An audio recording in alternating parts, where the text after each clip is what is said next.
Chapter 1. Hocus Pocus. Some spells are easy to cast, others are much harder. One of my favourite spells is Hocus Pocus, Make Us a Jocus. This spell doesn't really have any power, but the person whom the spell is directed at usually feels compelled to tell a joke anyway. It's quite good fun, and can liven things up when they get boring, like when you are sitting at the dinner table with your parents and nobody knows what to say. Hocus Pocus, in and of itself, is not magical. It just lets others know that you are casting a spell. It's the polite thing to do. It can also be a way of getting someone's attention. There are many ways to let others know that you are casting a spell. Number 1 is to brandish your wand. Ariel Lightwand the Left-Handed, the teacher of how to be a wizard in a cajillion steps, does this in a way which is sure to catch your eye. Some of the students still pick up their wands rather limply. Ariel has let them get by with that for the last 2 years. I don't think that she'll be so lenient this year.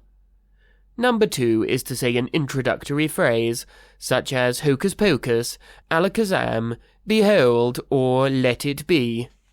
Schmedli Thrumbledack is a spring, and has adopted Boing Boing as his introductory magic phrase. Number 3 is to show that you are magical. Sidney Rather Nottingham does this by directing his hair to stand on end. I myself like to let my introductory magic phrase reverberate 3 or 4 times. For simple spells, you can use any of these methods. However, the teachers and the principal at Wizard School don't have to use any of these methods. There is something in the way they suddenly hold themselves, or in how they look at you, which lets you know they are about to cast a spell. For difficult spells, you need to use all 3 ways of introducing a spell. The teachers and the principal only need to use one of these, because they are much more powerful wizards than us students. When the Springbok Ariel, the alternate Ariel from the city below, pointed her wand at us, I knew that she was intending to cast a difficult spell at us. I couldn't let her harm the Tensum. That's when I lost my cool, and turned into a velociraptor. Luckily, Schmedli used my necklace and the gleam in his eyes to turn me back into myself right before we ascended from the city below into the revolving door. Then we all hurried back to Wizard School. I'm not sure how Schmedli will be able to cast spells this year. He still doesn't have a wand. During his first year at Wizard School, Ariel and the other teachers let him get by with not being affected by spells.